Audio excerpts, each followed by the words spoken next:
Students, सूचना में जैसे बताया गया था, आज हम जो है हरित ऊर्जा के दिशा में इस पाठ का अध्ययन करेंगे।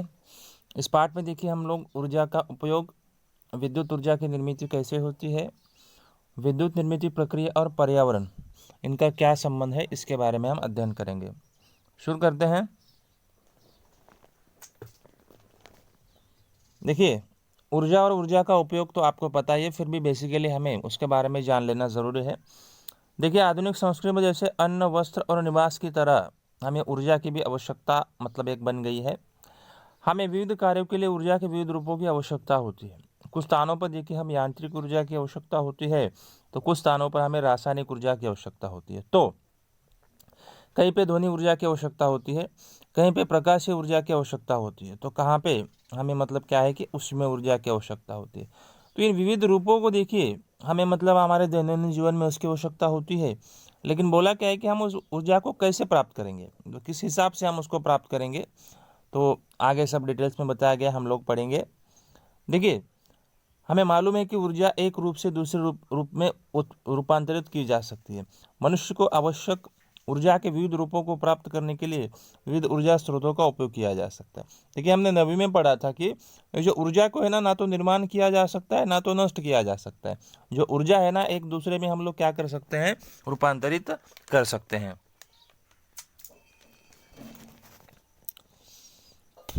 देखिए, पिछली कक्षा में हमने ऊर्जा स्रोत और उससे संबंधित विविध संकल्पनाओं का अध्ययन किया गया है।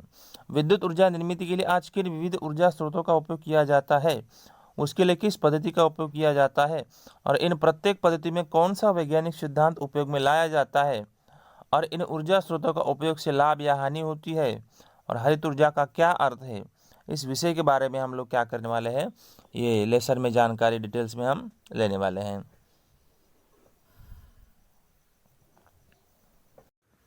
स्टूडेंट्स, अब नीचे देखिए, विद्युत ऊर्जा की निर्मित, जनरेशन ऑफ इलेक्ट्रिकल एनर्जी। इसमें देखिए एक वैज्ञानिक का नियम वहाँ पे लागू होता है। देखिए, अनेक विद्युत ऊर्जा निर्मित केंद्रों में विद्युत ऊर्जा निर्माण करने के लिए माइकल फराडे इस वैज्ञानिक द्वारा खोजे गए विद्युत चुंबकीय प्रेरण इस सिद्धांत का उपयोग किया जाता है।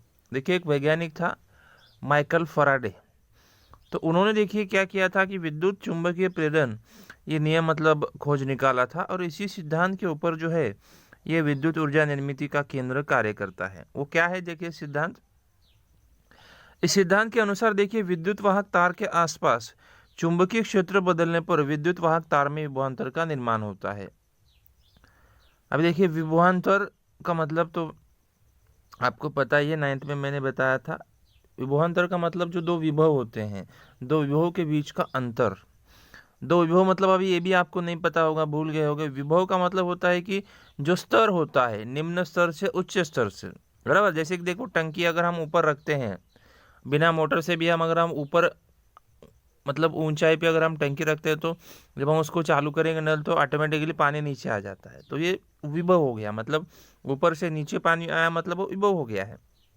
और दोनों के बीच का जो अंतर होता है उसको हम कहेंगे विभवांतर। तो यहाँ पे क्या बताया गया है कि विद्युत वाहक तार के आसपास, विद्युत वाहक तार मतलब आपको पता है कि जो तांबे का तार होता है, तो तांबे के तार में अगर हम चुंबकीय क्षेत्र बदलते हैं, तो वहां पे देखिए क्या होता है कि विभवांतर का निर्माण हो सकता है। और विद्युत वाहक तार के आसपास चुंबकीय क्षेत्र देखिए दो प्रकार से बदला जा सकता है।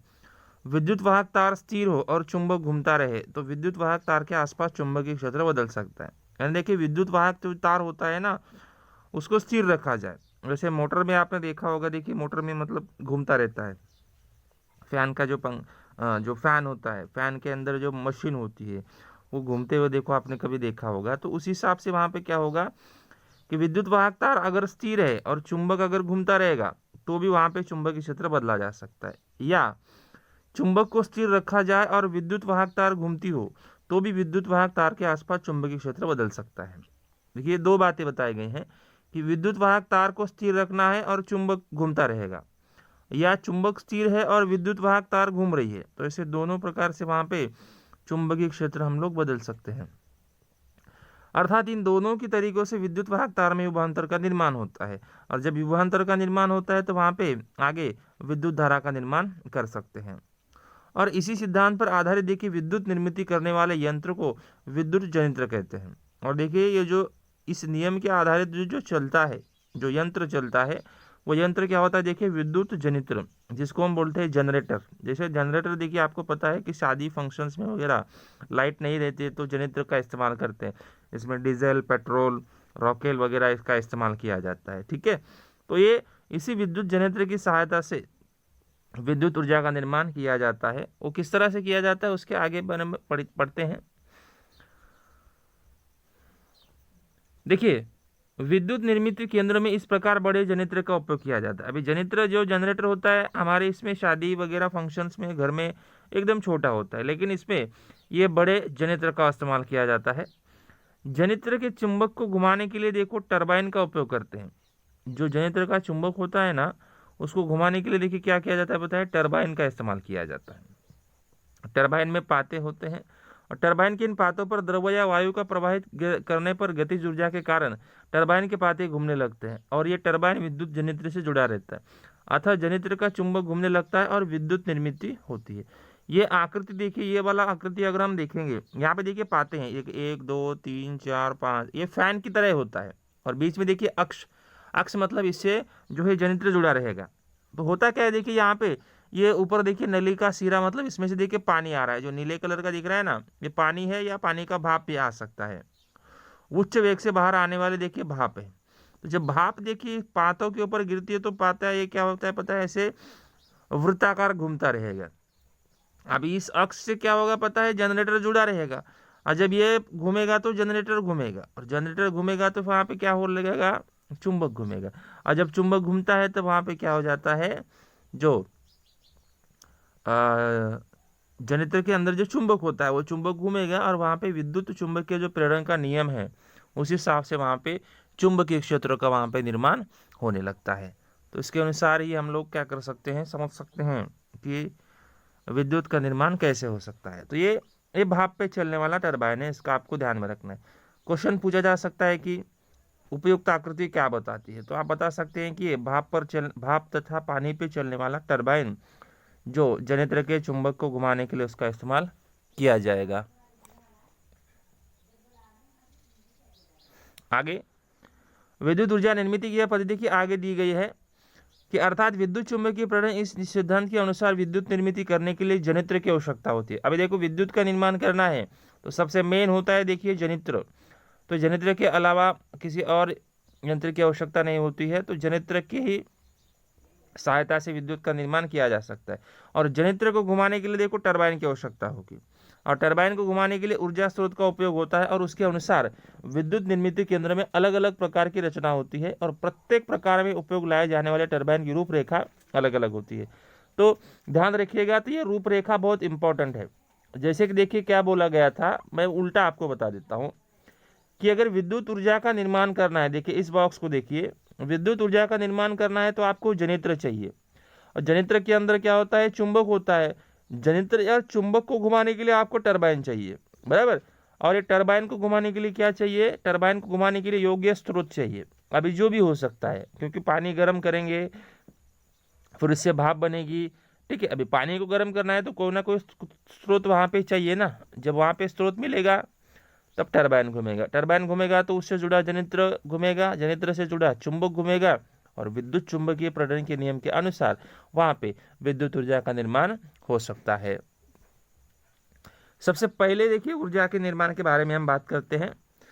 देखिए उष्मीय ऊर्जा पर आधारित विद्युत ऊर्जा निर्मित केंद्र, ऊष्मा। अभी ऊष्मा आपको पता है जब किसी को जलाया जाता है तो उसमें से ऊष्मा निकलेगी, तो ये इस ऊष्मीय ऊर्जा पर आधारित हम लोग क्या करेंगे कि विद्युत ऊर्जा निर्माण केंद्र के बारे में पढ़ाई करेंगे। अभी देखिए ये जो जानकारी या ये जो दी गई है पैसेज में वही जानकारी यहाँ पे है, ठीक है। तो मैं ये बॉक्सेस को पढ़ लेता हूँ सीधा सीधा, ठीक है, क्योंकि ये वाला पढ़ोगे तो यही वाला है, सेम है, दोनों सेम है। देखिए अगर उसमें ऊर्जा से हमें क्या कर लेना है पता है कि विद्युत ऊर्जा का निर्माण करना है, तो देखिए क्या होगा पहले, क्योंकि आपको पता है कि अभी देखिए विद्युत ऊर्जा का अगर निर्माण करना है तो हमें जनरेटर चाहिए, बराबर। तो जनरेटर को घुमाना है तो भाप पर चलने वाला टरबाइन चाहिए। अभी भाप बनानी है तो देखिए पानी को भाप बनाने के लिए वहाँ पे एक बॉयलर चाहिए। बॉयलर मतलब जो पानी गर्म करते हैं, जैसे हीटर होता है ना पानी गर्म करने के लिए, वैसे यहाँ पे एक आपको बॉयलर मिलेगा, और ये बॉयलर के लिए क्या चाहिए, ईंधन, कोयला। अब यहाँ पे क्या मिलेगा, देखिए कोयला। अभी क्या होगा, कोयले को जलाया जाएगा, जब कोयले को जलाया जाएगा तो उससे क्या होगा, पानी गर्म होगा, पानी की भाप बनेगी, और ये जब भाप है जाके कहाँ गिरेगी, टरबाइन पे गिरेगी। जब टरबाइन घूमेगा तो जनरेटर घूमेगा, जनरेटर घूमेगा तो वहाँ पे विद्युत चुंबकीय प्रेरण नियम के अनुसार विद्युत ऊर्जा का निर्माण वहाँ पे होता है। अभी होगा क्या, देखिए ये जो पानी का जो भाप बनाते हैं, जब वो टरबाइन पे गिरेगा, उससे देखिए क्या होगा कि भाप का रूपांतर पुनः पानी में करता है। मतलब ऐसे एक यंत्र रचना वहां पे आपको मिलेगी, जो भाप का रूपांतर फिर से कहाँ पे किया जा सकता है, पानी में किया जा सकता है, क्योंकि वहां पे यंत्र वैसा अवेलेबल होता है। उसके आगे क्या होगा, देखिए कि ऊर्जा के हिसाब से अगर हम बात करेंगे तो देखिए कोयले में रासायनिक ऊर्जा होगी, बराबर, कोयले में रासायनिक ऊर्जा होगी। जब कोयले की रासायनिक ऊर्जा कहाँ चली जाएगी, ऊष्मीय ऊर्जा, क्योंकि हमने उसको जलाया, जलाया तो उसका ऊष्मा में निर्माण हुआ, जब उसमें निर्माण हुआ तो फिर क्या होगी, भाप की गतिज ऊर्जा, क्योंकि जब भाप को वहाँ पे क्या है, गर्म किया जाएगा, क्योंकि हम आपको पता है कि जब पानी गर्म करते हैं तो प्लेट ऊपर देखिए वाइब्रेट होते रहता है, तो उसी की तरह यहाँ पे उसमें गतिज ऊर्जा आएगी, तो ये कहाँ चला जाएगा, टरबाइन की गतिज ऊर्जा, क्योंकि इसको हमने टरबाइन के ऊपर इस्तेमाल किया तो टरबाइन घूमेगा, और जब टरबाइन घूमेगा तो लास्ट में फिर क्या होता है, जो भी अंदर प्रक्रिया होती रहती है, चुंबक घूमेगा, विद्युत चुंबकीय प्रेरण नियम लगेगा, तो उसके अनुसार आखिर में क्या हो जाएगा, विद्युत ऊर्जा का निर्माण वहां पे होता हुआ आपको दिखाई देगा। इस तरह से देखिए वहां पे आकृति आपको मिलेगा।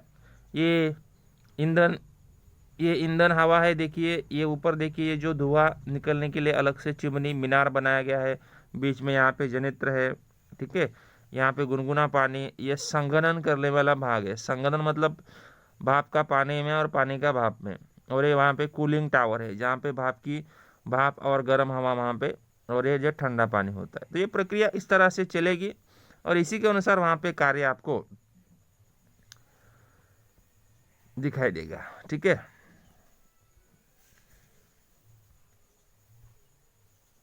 चलिए, तो ये वाला जो घटक है स्टूडेंट्स, आपको ये नहीं है फिलहाल, 25% के हिसाब से आपको पढ़ने के लिए नहीं है। आगे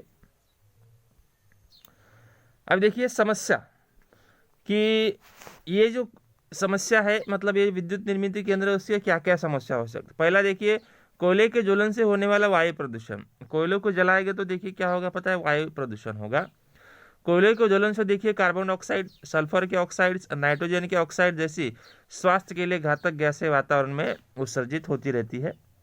सेकंड देखिए कोयले के ज्वलन से उत्सर्जित गैसों के साथ ईंधन के सूक्ष्म कण भी वायुमंडल से छोड़े जाते हैं, जिसे श्वसन संस्था के गंभीर विकार उत्पन्न हो सकते हैं। मतलब वहाँ पे क्या होगा, जो कोयले को हमने जलाया ना, तो उसमें जो गैस के साथ साथ सूक्ष्म कण भी बाहर निकलते हैं, और ये हमारे श्वसन संस्थान के लिए यानी सांस लेने के लिए मतलब तकनीक होती है, कठिनाइयाँ होती है।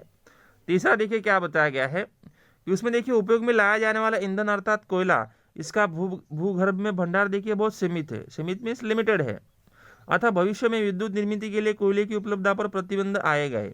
मतलब देखिए अगर हम लाइट का निर्माण करने के लिए कोयले का इस्तेमाल कर रहे हैं, और भूगर्भ में उसका भंडार सीमित है, लिमिटेड है, अगर इसी को इस्तेमाल करते जाएंगे तो आगे जाके गवर्नमेंट जो है इसको क्या करेगी, बंद तो करेगी ना, उसको प्रतिबंध तो आना ही है, क्योंकि इस्तेमाल बहुत ज़्यादा किया जा रहा है। इस तरह से देखिए ये कोयला से जो है हम लोग ऊष्मा निर्माण करके, पानी को गर्म करके, फिर आगे टरबाइन चला के विद्युत ऊर्जा का निर्माण कर सकते हैं। आगे देखिए परमाणु ऊर्जा पर आधारित विद्युत निर्मित केंद्र। अब यहाँ पे हम लोग क्या करेंगे पता है, परमाणु, जैसे यहाँ पे देखिए क्या है, पढ़ते हैं इसको थोड़ा।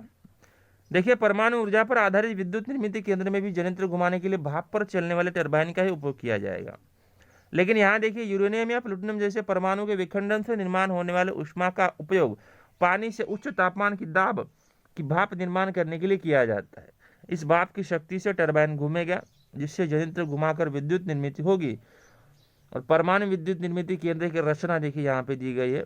जैसा हमको पता है स्टूडेंट्स, विद्युत ऊर्जा निर्माण करना है तो जनित्र चाहिए, जनित्र को अगर घुमाना है तो वहाँ पे भाप पे चलने वाला टरबाइन होगा, भाप पे चलने वाला टरबाइन को उसको पानी तो चाहिए, पानी का भाप कैसे बनेगा, पानी से भाप निर्मित के लिए वहाँ पे वैसी यंत्र रचना आपको मिलेगी, और भाप का रूपांतर पुनः पानी करने के लिए भी वहाँ पे यंत्र रचना होगी।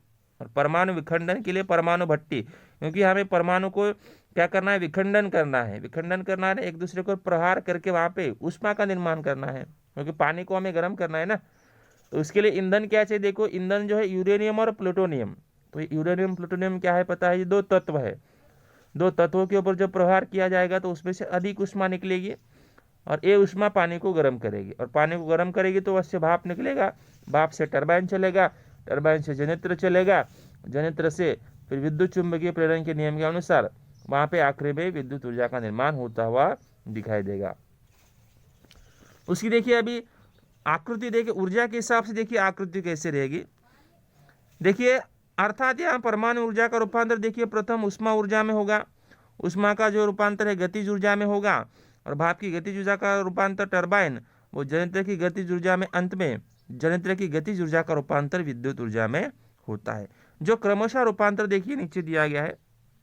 परमाणु को जलाएंगे तो परमाणु की ऊर्जा होगी, परमाणु ऊर्जा से फिर उष्मा निकलेगा यानी उष्मीय ऊर्जा, और जब उष्मीय ऊर्जा रहेगी तो भाप बनेगा, तो वहाँ पे क्या आ जाएगा, भाप में गतिज ऊर्जा आएगी। जब भाप की गतिज ऊर्जा फिर कहाँ चली जाएगी, टरबाइन में चली जाएगी, तो टरबाइन घूमेगा यानी टरबाइन की गतिज ऊर्जा। अब जब टरबाइन घूमता है तो आपको पता है वहाँ पे चुंबक घूमेगा, तो उसके बाद में विद्युत ऊर्जा का निर्माण वहाँ पे होता है। अब देखिए परमाणु विखंडन प्रक्रिया कैसे की जाती है उसके बारे में बताया गया है। देखिए वहाँ पे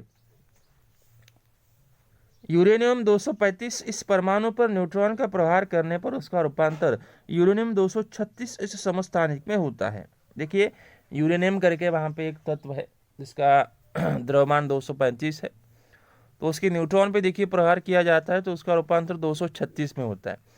तो ये समस्थानिक का अर्थ क्या होता है पता है, कि तत्वों का परमाणु क्रमांक समान रहेगा लेकिन द्रव्यमान अलग। अभी यूरेनियम का 92 है, तो इसका देखिए क्या होगा, एक 235 है तो दूसरा 236 है, यानी दोनों का परमाणु क्रमांक तो 92 है, लेकिन यहाँ पे एक जगह पे द्रव्यमान 235 और 236, ठीक है। इसमें रूपांतर होगा।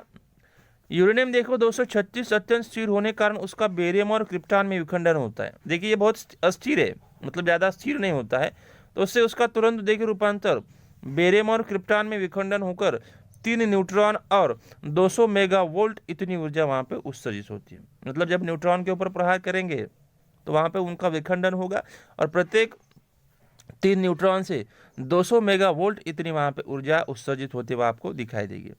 और इस अभिक्रिया में देखिए निर्मित हुए 3 न्यूट्रॉन इसी प्रकार से और 3 यूरेनियम 235 परमाणु का विखंडन करके वहाँ पे क्या होता है, ऊर्जा निर्मित करते हैं। और इस प्रक्रिया में निर्मित हुए न्यूट्रॉन भी यूरेनियम के अन्य परमाणु का भी क्या करेंगे, विखंडन करेंगे। तो इस प्रकार से यूरेनियम का वहाँ पे विखंडन होकर प्रत्येक 3 न्यूट्रॉन से देखिए 200 मेगावोल्ट इतनी ऊर्जा निर्मित होती हुई आपको दिखाई देगी। ये परमाणु विखंडन में जो इस तरह से देखिए आकृति वहाँ पे देखिए दिया गया है। देखिए वहाँ पे ये आकृति ऐसा दिया गया है। देखिए यहाँ पे 200 मेगावाट 200 मेगावाट 200 मेगावाट वहाँ पे निर्माण हुआ है।